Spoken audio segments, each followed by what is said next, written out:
What's up, man? Up, It's man? How are you? good. I'm hype as hell that the live boxing's back, man. Yeah, that's crazy. We just talked about it the night before too. That's the craziest part. I know. It's like the man upstairs is listening to us or something. It's crazy. 100%. That's 100%. awesome. I can't wait. Cool. So we're gonna get into that a little bit later in the interview. So let me just do like an intro. So we're running it back with the 5-0 lightweight prospect with 3 knockouts, Daiyaan Butt. Nah, Thank you. super lightweight, super lightweight. I'm at 140. Not Lightweight. like, yeah. He's moving up. All right. So we did get to know you more when we did the interview around like March or April, I believe. So this is going to be like part two, I guess, of what's been going on with you now. So obviously we had the whole pandemic. You were on that super card for the Philly special. So what were like the emotions like trying to get ready for that card, and then the pandemic canceled it and all? Uh, it sucked, but I didn't think I thought the when it got canceled, it was only gonna be for like 2, 3 weeks tops. I didn't think it was gonna go this long. I Yeah. had no clue it was gonna be this long. Then when we found out like, the NBA and everything started shutting down, that's when we figured out like everything's gonna be like, damn, this thing's real. It's like a real deal. But I mean, Yeah. we stayed in the gym and stayed ready because you never know when we get a call. We just got a call. We're like, yo, we want to fight. We're like, I bet, let's do it. Of course, of course. Um, so obviously you were positive on your Instagram because I'm always watching. So you were always training and all, just making sure you were ready and all. So how did you try to motivate yourself to keep busy, just knowing that this pandemic's slowing your like growth a little bit too? Because you probably could have had at least four or five fights this year. You know? Yeah, you gotta stay positive because like if you start having a negative mindset, then you just let it affect you with outside of life. I'm not gonna lie, like sometimes I didn't want to be in the gym. I was like, I don't got a fight coming up, but then when I was thinking like that, I was like, I started slacking off in the gym and all that. But then you gotta change your mindset, be positive, say, oh, everything's gonna turn out eventually. Then you texted me the one time, and like then you got people here and there that hit you up, say, stay positive, stay in the gym. Never know what can happen. Look what happened. We got a fight date. It's a local show, so it's that's good too. Can I get my people to come? Yes. And as long as I fight, I fight. That's what matters to me. Of course, yeah. And then also with you, like you're in a great spot, even though I tell you all the time, because you're on like a super squad over there in Jersey Yeah, with Chino and everybody. So like, were you able to help a lot of those guys get ready for their upcoming fights and all? yeah. We got sparring with Steven Ortiz. He's fighting November 18th for show on the Showtime. So I get a lot of sparring with him. We got my other boy. He came from Florida. Mark Reyes, Elijah Morales. And my one boy comes to the gym with me now, Devin, and we all work together. So we get all types of sparring from all different levels of experiences, and we all get to help each other. It's exciting that we all got to fight. I'm fighting. Oh, my boy Gabby Pham, he's fighting at the end of the month in Mexico, so he's up Okay. first. Then it's me and Stevie, and then Christian Cardo's coming back too, December 12th. Oh, is he really? Yeah, Is I don't know, but maybe that's supposed to be on the low, but yeah, okay. I got you. Yeah, I'll text you off of the live about that. Okay. I got you. All right. So we touched Philly special and all. Okay. So let's talk about. I think it was like 2 weekends ago. I was texting you, and I yeah. was, yeah, I'm hyped about live boxing and all. So how did that come about? Like, did someone on your team reach out, or did RDR Promotions reach out to you to? I have honestly no clue. You texted me and I was like, yeah, we just gotta wait and be patient. Chino calls the next day, yeah, you're fighting November 7th. I'm like, all right, cool. And then Mr. Rice came down and gave us the tickets and all that. That's I cool. I don't know how it happened, but it happened. That's awesome. I'm pretty Yeah. sure we reached out or something, said, yo, we got a spot, blah blah. So be able to sell a certain amount of tickets, and that's what we did. Yeah, this is like crazy too because like I see there's only like 250 fans Yeah. total. So it's going to be different and all too.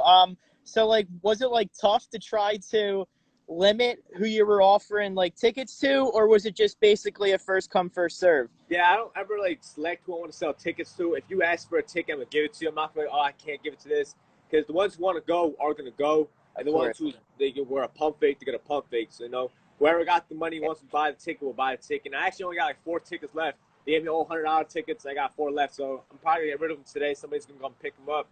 But yeah, it's first come first serve. Oh, cool, perfect. Yeah. So is anyone on the team coming that night to show out for you? Yeah, Cardo's coming, and I think Stevie might be coming too, and the one heavyweight guy we got at our gym. I think they're all coming to my fight actually. Oh, nice, awesome. Okay, awesome to hear. So what is the game plan? So like I know you're very anxious to get back in there and all. Are you moving up from the four rounders, or is this one going to be a four rounder? My last two fights were actually six rounders. Oh, I'm sorry. Yeah, yeah, Yeah, but so I don't. But it only ended in the first round both times. So I honestly don't know why they're four rounders. It doesn't matter to me as long as I'm fighting. Haven't fought since September of last year, so maybe it's a blessing in disguise now. But my goal is just to win, look good. I'm not worried about who I'm fighting or how many rounds it is. I'm just blessed I have an opportunity to be able to fight because not that many people would say they were able to fight during a pandemic, you know. So as long right. as I'm fighting, that's what matters to me. Exactly, exactly. Now I know you're sharp and all, and you're like probably in shape and all from a course with working with Chino's crew and all.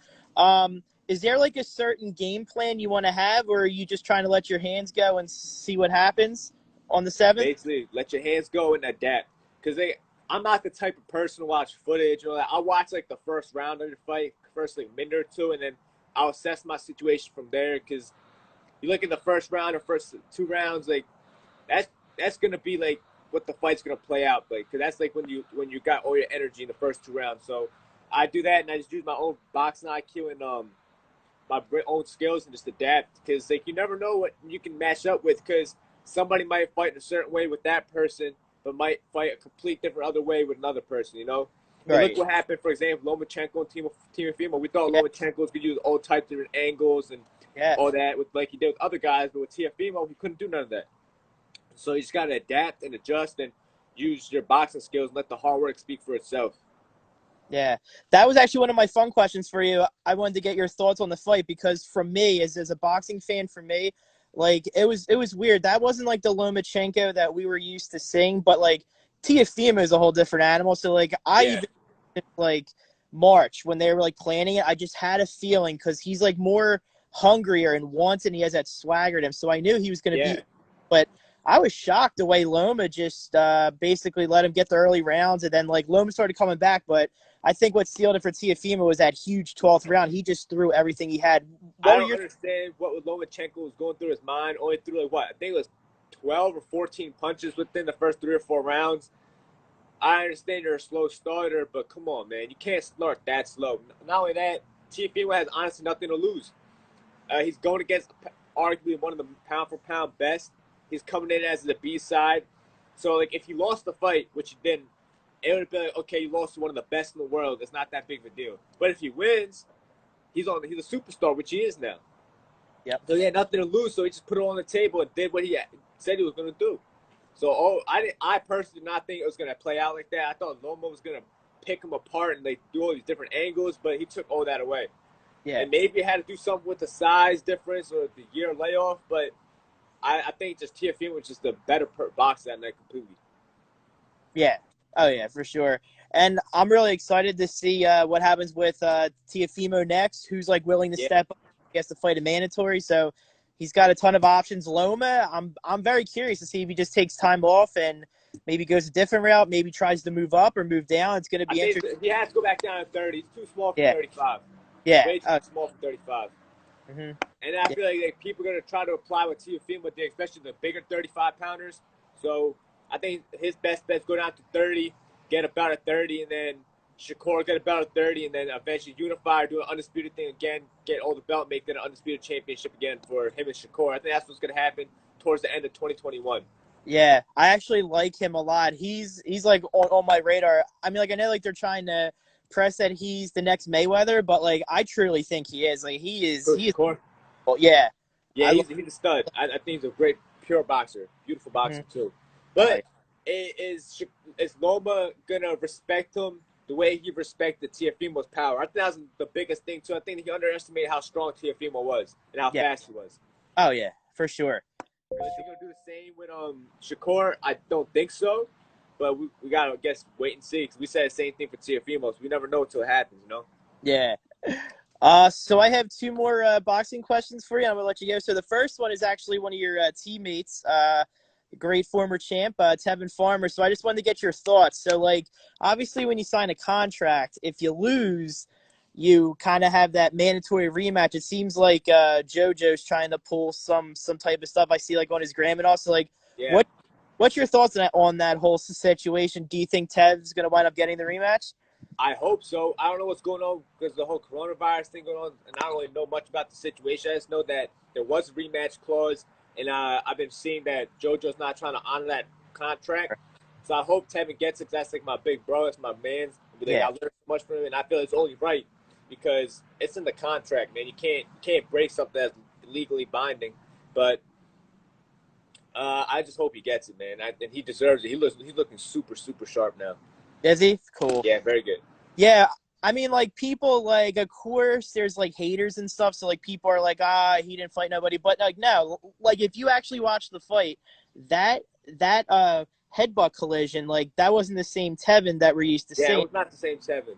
Yeah, which is like one of the reasons why I guess JoJo's thinking like, you know what, he's actually to come back stronger. So like Yeah. I feel like there should be a rematch. He should honor the contract. So I have no idea what he's trying to pull. So I guess we'll see what happens. You know? I hope he gets. I mean, I feel like you should honor it, like, and not only that, as a man, you should. You know what I mean? Yeah. Like when you used to run beef with people in the street, like you run your ones, and then the best man wins, and you want to do it again, you do it again.